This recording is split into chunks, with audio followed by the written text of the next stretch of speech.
Hello ladies and gentlemen, this is Yoruus speaking and welcome to the play by email game number 1, turn 31, with some extra info, news I guess. And I'm gonna start off with news.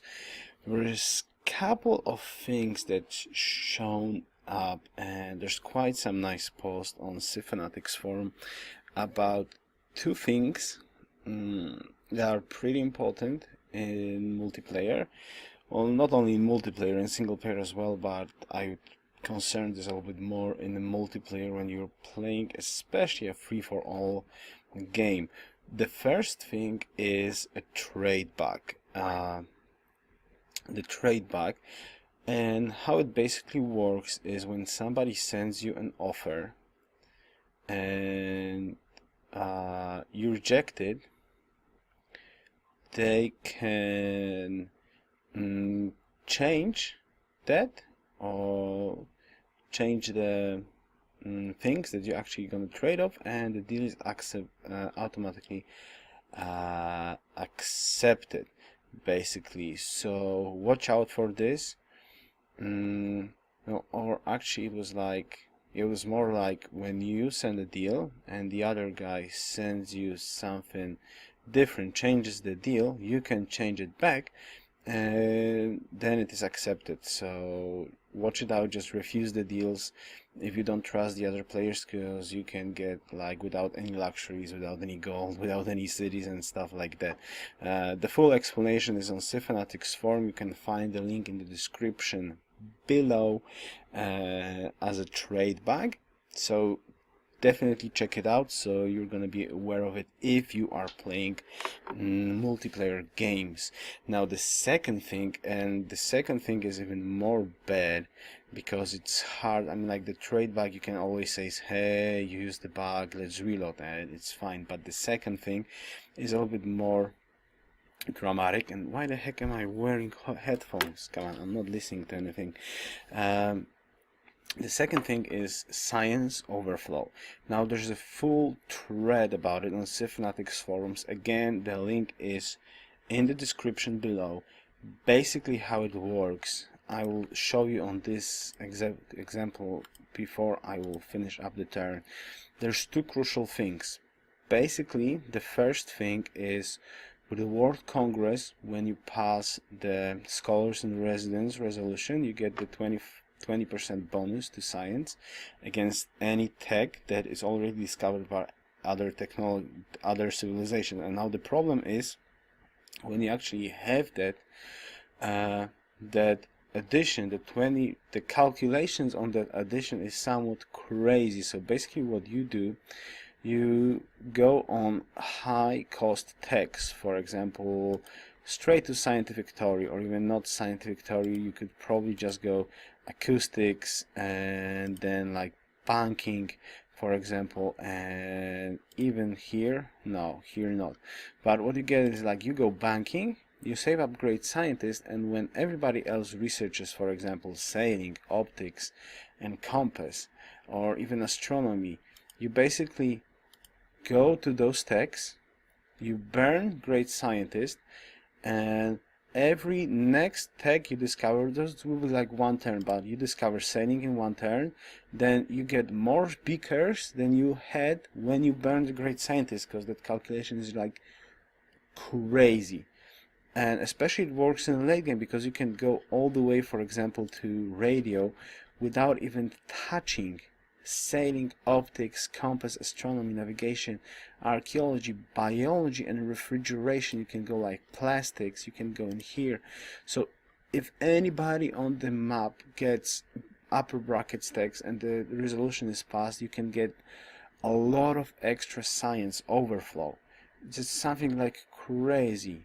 I mean, like, you should check out the thread on Fanatics forum, and actually Moriarty made a very good video showing how that works. Maybe, well, not that much explaining, but it's like 40-minute video where he actually tests this bug. I mean, like, it's not a bug theoretically, but he tests that mechanic out, so you can watch how much science you can get more with this mechanic.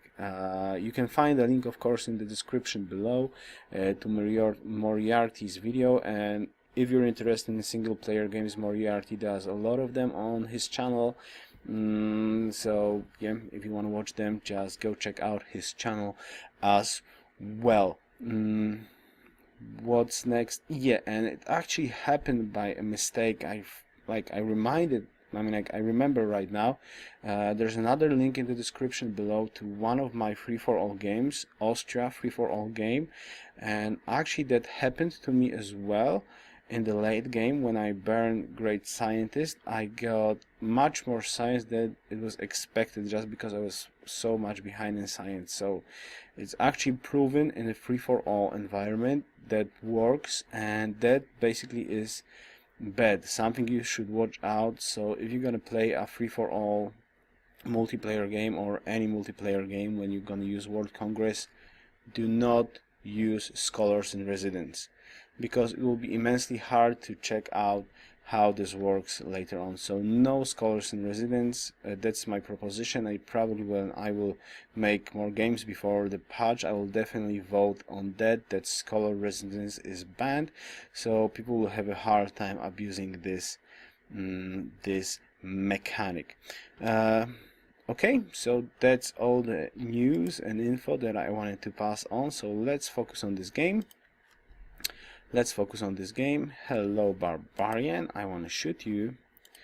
I want to move here.